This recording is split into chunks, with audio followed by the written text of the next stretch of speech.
Hello YouTube, this is Morgan, Airspeed Prime here with my next Airspeed's Avatar Rewatch video. This one's going to be for Book 2 Earth Episode 15, The Tales of Bossing Say.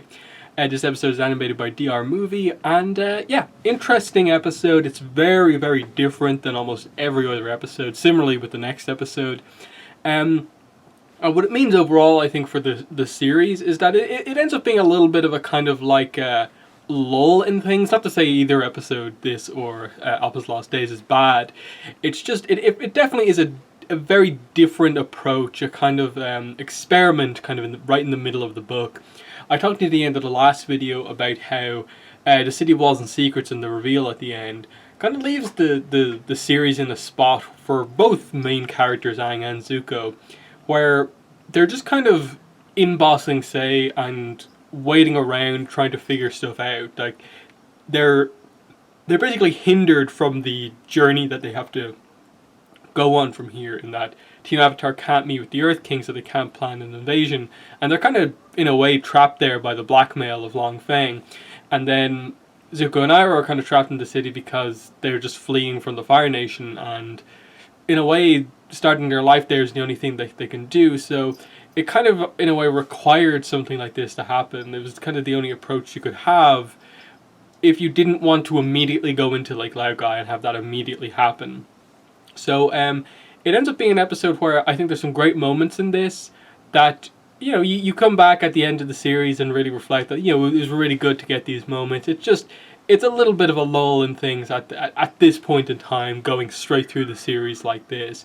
But come the end of the series, it's kind of episodes like this where you kind of wish you had more of, just to get fun moments with the characters. So getting into each of the tales, it's we start off with the tale of Toph and Katara, and it's a nice one to just get across, I suppose, the more positive side of this relationship, that the two of them just kind of have a girls' day out, kind of Katara trying to help Toph out here because she doesn't tend to, you know, look after herself. Even the guys in the group are kind of a little bit better at that stuff than she is.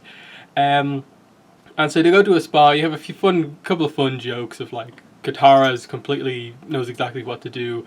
Toph doesn't want people messing around with her feet. She kind of plays practical jokes on the employees.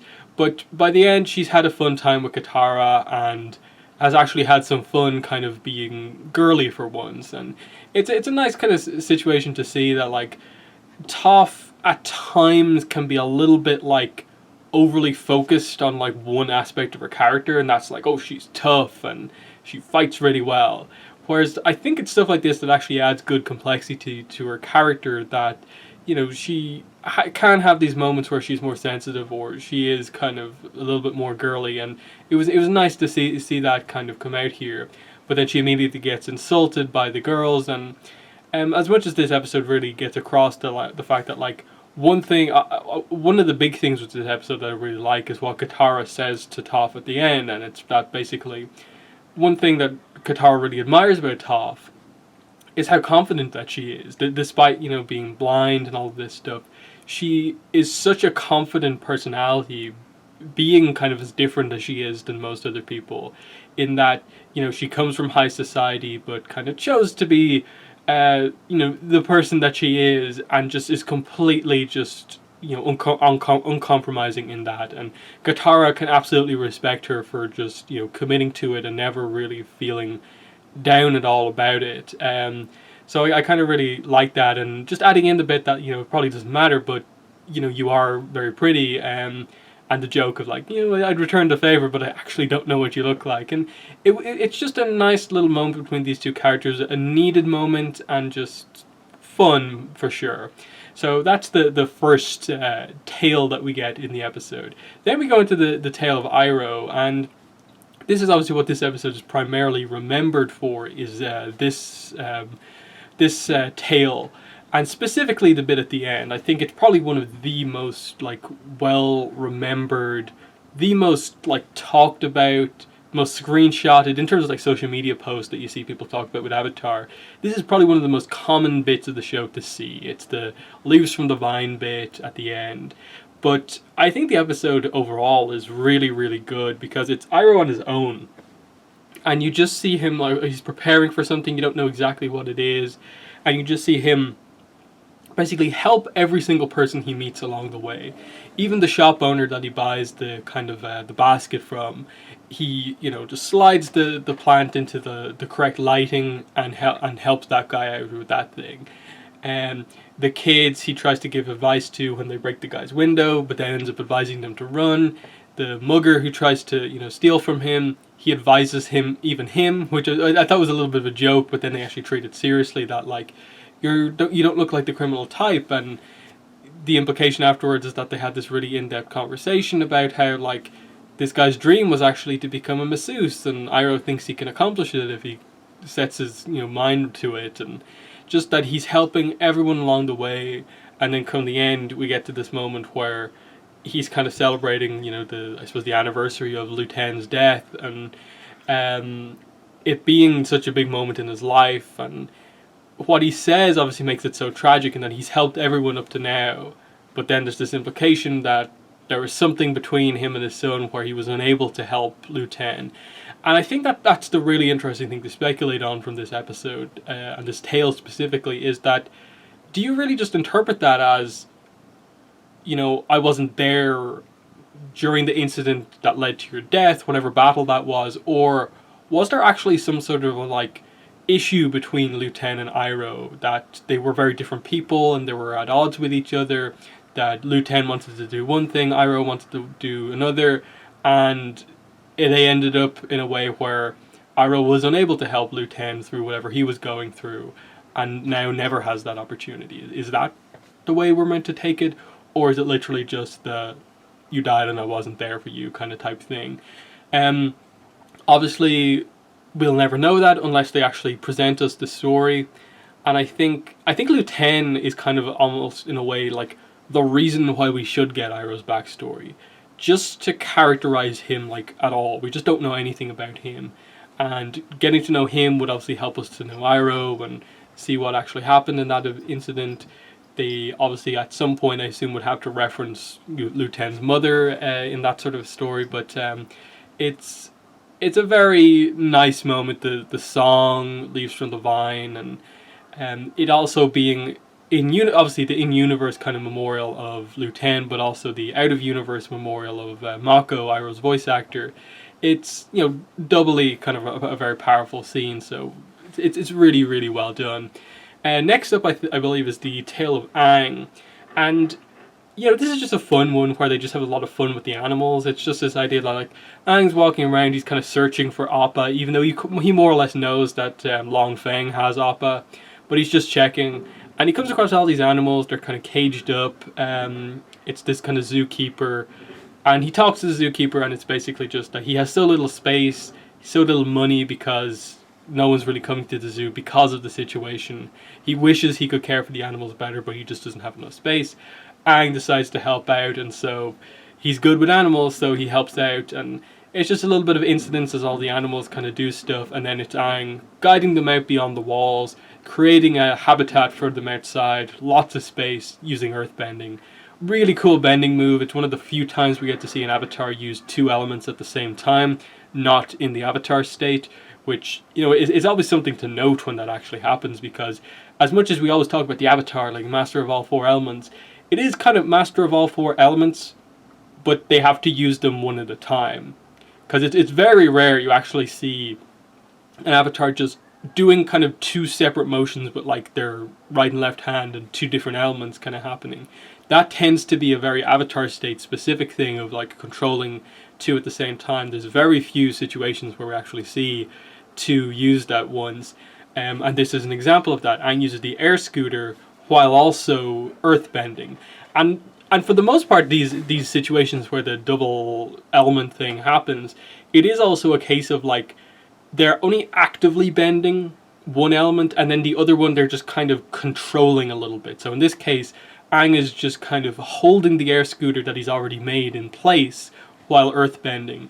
And then similarly with say Roku, who also does it in his big I've mastered the elements motion, where he does he shoots elements in all four directions. It's kind of this idea of he hasn't fired them all off at the same time. He's done fire over here, and is kind of holding that fire going. He's moving the wave and keeping that going. He's moving the earth and keeping that going. And it's just an unusual thing to think about, that like for the most part, like we very rarely see an avatar use multiple at once. But you know, it's just fun to get to see some of the animals here. We get to see a tiger dillo, which is pretty fun. Another time we get to see a platypus bear, a rabaroo, and then a bunch of other animals as well. But you know, a lot of the pro bending teams obviously are named after animals, and it's interesting that some of the main teams are obviously named after some of these animals that kind of get center stage in this episode. Red Sands rabaroos, Golden Temple tiger dillos, Pinnacle Palace platypus bears. They're all here in how they show those animals. And then at the end we also do get the reveal that actually here's another non-hybrid animal. Here's just a cat. So that was kind of fun in the reveal at the end, that Aang, in bringing all the animals together outside, had actually basically attracted all animals in that range, including just people's pets. And the one fault of what Aang did there was kind of getting too many animals involved. But you know, that's that section. We move on then to the Tale of Sokka, I think, is next. And obviously, I think the main one with this is that each story has a kind of gimmick, and this one is obviously, the way it's written is that almost every line of it is a haiku, and the whole in-universe idea is that Sokka comes across a kind of poetry battle, basically a poetry reading session, and ends up having a haiku battle with Mokmu Ling, who's the leader of the 575 Society. And it's just very well written. I don't think there's a lot to like really analyze about what actually happens here. It's just Sokka accidentally ends up being someone who's really amazing at making haikus, and then when he gets overconfident, he says one syllable too many and is thrown out. That just, here's this potential amazing talent that he has, and then, yeah, it didn't last very long, but just a fun little thing of just Sokka walking around, happens to hear some poetry, gets involved in a crazy incident, and then just, it's gone. He basically gets kicked in and then kicked out, and that's it, and that's thing. Fun, but obviously not the most impactful one. Just very, very well written though, with like all but like 2 or 3 lines of dialogue in it being haikus. Then we move on to the Tale of Zuko, which is probably one of the other more like bigger ones, and that is Zuko goes on a date with an Earth Kingdom girl called Jin, and you know, they kiss, and it's this idea of like, I suppose more for Zuko's character. Here is something being presented to him where, like, if he wanted to, he could just have a life in the Earth Kingdom. He could forget about being the Prince of the Fire Nation, forget about his father, forget about Azula and all this other stuff, give up on trying to capture Aang and do all this other stuff. He could just live here in Ba Sing Se with his uncle and probably have a very okay life. Nothing crazy, of course, but he would have a comfortable life that would go well for him, with the idea being that here he has someone who actually cares about him and his uncle, and then there's the potential of this relationship with this girl who likes him, and then he clearly likes her to a degree, and just the idea at the end, of course, when the kiss actually happens, and I suppose the fact that he went as far as to light up this kind of amazing kind of location for her with his firebending, and then when she kisses him, there's that kind of pause, and then he kisses her back, and then he backs away. That like, that's him kind of being like, yes, no, that he's still holding on to the idea of like, he wants to at some point go back to being the prince of the Fire Nation, and that this whole book for Zuko has kind of been that idea of like learning about the other nations, and you know, how important is it to him, what he feels is his destiny at this point in time, about is it becoming the Prince of the Fire Nation, or is it something else, which our Iroh is obviously alluding to, that, you know, basically your destiny is up to you to choose, not anyone else. And here, look at the situation we're in right now. You could live just a comfortable life in the city like we are now. You could do what you want to do, and that is, you know, capture the Avatar, restore your honor, and go back to being the Fire Nation Prince. Or it could be something else, and I just liked it from that perspective. The other thing with Jin, of course, is that often when it's discussed, that debate about like, ooh, who are the most attractive, female Avatar: The Last Airbender characters. Jin often comes up as just that kind of minor character you wouldn't expect, but always is brought up in that discussion, which is just an interesting thing, that she is one of the more notable kind of minor characters. But fun. She obviously returns in one of the Lost Adventures stories again, but it's a perfectly fine. The Tale of Zuko is good, but again, not like mind blowing or anything like that. It's just, I think the further Zuko's plot of him becoming more settled in the Earth Kingdom, and so when eventually Azula kind of arrives in to kind of shatter this potential, settling down, it's this big debate about, we've built all this time here to have a life here. Are you going to throw all that away just to potentially get what hadn't worked for you up to now? So there's that. But then I think the last one is the Tale of Momo, which, very interesting that, it's just from Momo's perspective. We don't really get any character dialogue. It's just animals interacting with each other. It's a clear setup, of course, for Appa's Lost Days, where it is another animal-focused episode, though we do get dialogue in that one. But still, the focus on an animal. And here, just establishing, Appa and Momo are like best friends. That like there is this kind of connection between the two of them. That even though they are just the animals, that they actually characterize Momo here as being exceptionally intelligent compared to other animals, caring for Appa and wanting to find him almost more so than a lot of other people. And it's just this fun little journey that he goes on, initially running away from these pygmy pumas, and then him saving them even though they went to try and kill him, and then them returning the favor by guiding Momo to a footprint that is clearly from Appa, and just the sadness of like, this is the best that they can do in the city of finding Appa, is just a footprint of him, and Momo, as it starts to rain, is asleep in the footprint. And it's just a nice way to set up that, like, next is we're actually going to get what happened to Appa. But a fine selection of tales within this episode. It is an ultimately interesting idea for an episode, but as I said, perhaps not enough stuff happens that's actually like impactful to make it like one of the most like standout episodes in the entire like series.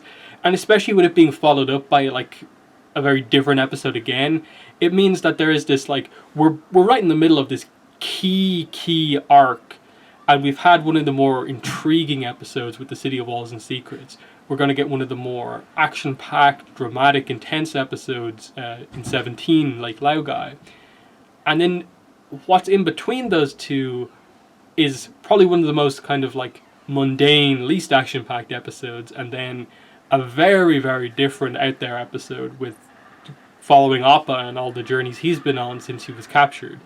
I just thought it was a kind of, again, as I said at the start, kind of experimental way to approach doing this important section of it, and I don't know if it worked perfectly, but I will say it's fine. It's not a major issue. It's just, in a book that is overall so solid, one of the few kind of points you can point to and be like, here's a slight issue that like maybe some of the other books don't suffer from, of just having this kind of experimental episodes right in the middle of an important arc. But yeah, the Tale of Iroh, the moment at the end is very important. The Katara and Toph moment at the end of just getting across, I suppose, how much Katara respects Toph for being so kind of strong as a personality.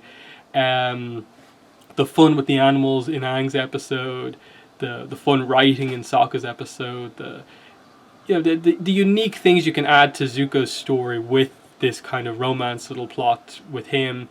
There's a little bit of something in each of these parts. It's just it perhaps overall isn't as impactful as it maybe could be, but still fun episode. I really surprised. It was kind of really surprising to watch it for the first time in a while and just be like, this is just an extremely fun episode, and really points out that like right now where we are with no show on, little stories like this are exactly what we actually want as fans. We want just that little story of Aang going out and finding the Sky Bison, Zuko actually doing something with the Sun Warriors artifact, the egg. We want those little stories, and so a more important episode like a Tales of Ba Sing Se is exactly what we want now as fans, and I just think that's interesting to think about. But in the comments, let me know what your thoughts are on this episode as well as what I had to say about it. But yeah, that's been the video. Thanks for watching, and bye.